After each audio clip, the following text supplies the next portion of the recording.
Veja os destaques desta edição do Acontece no Rio. Inflação pode passar de 10% esse ano. Queda das vendas no comércio é a maior em setembro desde 2003. Comissão de Direitos Humanos da Câmara divulga nota de repúdio a linchamento em Ipanema. Em instantes. Olá! Vendas no comércio caem pelo 8º mês consecutivo. Setembro registrou a maior queda desde 2003 na comparação com o mesmo mês do ano passado. Veja na reportagem de Gabi de Saboia. Lojas vazias com mais vendedores do que clientes. Achar alguém comprando é quase uma missão impossível. E quando encontramos... Não é pra mim não. Tá? É pra onde? Pra empresa que eu trabalho. Não, é pra uma cliente. Pra você tá difícil comprar? Tá bem difícil. Porque as coisas estão muito caras, né? A inflação subiu e tá bem difícil da gente comprar. Esse é o resultado da queda das vendas no comércio, que recuaram pelo 8º mês seguido, segundo o IBGE. Comprar agora só quando não tem mais jeito, né, Sérgio? A que eu tenho, que não está legal, eu já consertei mais de 2, 3 vezes. Então, como ela já tem quase 10 anos de uso, mais negócio é você comprar uma nova. Considerando o resultado do trimestre de julho a setembro de 2015, o período foi o pior do varejo desde 2003. Promoção e a promessa de um verão que vai pegar fogo não estão sendo suficientes para o consumidor comprar um ar-condicionado. Segundo os vendedores, no ano passado, eles vendiam uma média de 50 ar-condicionados em 4 dias. Esse ano, eles estão vendendo de 1 a 2 por dia. Se está difícil comprar ar-condicionado, ainda mais depois dos sucessivos aumentos na tarifa de energia elétrica, o jeito tem sido recorrer ao velho e bom ventilador, que também está em promoção. Eu pechincho muito. E aí cai de 30, vai para 40, 50, até 60 reais eu consigo.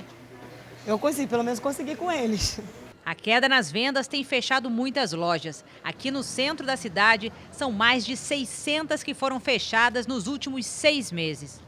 E não é apenas a queda nas vendas no comércio que aponta para uma importante crise econômica. Pela primeira vez desde 2003, a previsão para a inflação deste ano passa de 10%. Esse é o assunto da minha conversa com o economista Gilberto Braga. E a minha primeira pergunta é qual a diferença da conjuntura econômica de 2003, doutor Gilberto, e a de agora? Na verdade, a conjuntura de 2015 é um pouco mais complicada, mais complexa do que aquela de 2003. Em 2003, nós tínhamos o fim de um ciclo, que era o ciclo FHC, ou seja, do governo Fernando Henrique, do PSDB, e com a eleição de Lula existia uma expectativa de indefinição com relação ao futuro da economia brasileira. Muitos analistas e pessoas populares não esperavam que um governo do Partido dos Trabalhadores pudesse ter uma condução de política econômica mais, digamos, contida, menos expansionista.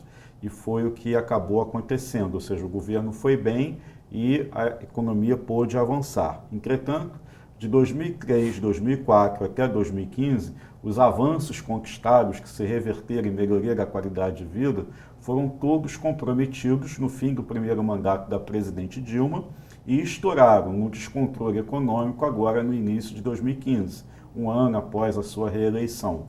Então, o preço do seu novo mandato foi um descontrole na economia, com expansão de crédito, com uma série de decisões, digamos, de caráter eleitoreiro, que comprometeram a estabilidade para o futuro e já pode ser sentido agora em 2015 com uma inflação que deve fechar em 12 meses acima dos 10%, como você mencionou. E quais produtos puxaram a inflação para esse patamar? Na verdade, a inflação ela é puxada por um conjunto de fatores. Não existe atualmente um vilão da inflação. O que existe é uma conjugação de política econômica que foi, de alguma forma, fragilizada nos últimos 2 anos, combinada com uma crise política sem precedentes, e as duas coisas se misturam uma na outra. Então, a crise política contribui para a crise econômica e vice-versa. Tivemos ainda nesse conjunto o aumento do dólar, ou seja, a expansão da moeda norte-americana em relação à moeda brasileira, que é o real, e hoje nós vivemos numa economia globalizada, por mais de que sejamos autossuficientes numa série de produtos, sobretudo de origem agrícola, para a alimentação, ainda assim temos que comprar tecnologia em dólar, temos que comprar equipamentos importados e isso tudo tem um impacto também no aumento de custos generalizado para a economia brasileira. Quais dicas o senhor dá para fugir dessa inflação de 2 dígitos, doutor Gilberto? Olha, eu gostaria então de falar não na macroeconomia, mas gostaria de falar para a dona de casa, para o trabalhador, dizer para ele o seguinte: em momento de crise é preciso colocar as barbas de molho, ou seja, o 13º está chegando agora para muita gente. Para quem é da iniciativa privada, a primeira parcela vai ser paga até sexta-feira dessa semana, que nós estamos, portanto, é um ótimo momento para pegar esse dinheiro e colocar as finanças em dia. Antes de pegar aquele santo dinheirinho tão aguardado o ano inteiro e sair por aí gastando, é preciso planejar o uso desse recurso, levando para que ele seja suficiente para pagar o que você já tem comprometido de cheque pré-datado, de cartão de crédito, de cheque especial, os presentes de Natal e as contas de Ano Novo, que esse ano, com a inflação a 10%, virão todas pelo menos mais caras nesse patamar. IPTU, IPVA, renovação de matrícula, isso tudo vem mais salgado em 2016. E esse índice de inflação com 2 dígitos pode comprometer a estabilidade econômica? Olha, acho que a estabilidade já está comprometida. Na verdade, o que a gente tem que discutir é quais são os passos para se sair da situação em que nós estamos. O governo vem propondo uma série de ajustes, são ajustes de medidas que incluem restrições orçamentárias, diminuição de gastos, cortes de despesa de pessoal, restrição com relação a uma série de itens de funcionamento do Estado, como, por exemplo, passagens aéreas, aumentos de tributos que acabam recaindo sobre o trabalhador. São medidas que nós podemos dizer que não são simpáticas, são medidas bastante azedas para a população brasileira, mas que nesse momento são necessárias para a gente consertar os problemas que nós estamos enfrentando. Então, nesse momento, nós estamos com a economia comprometida e a dúvida que se tem é em que momento nós vamos conseguir reverter essa situação.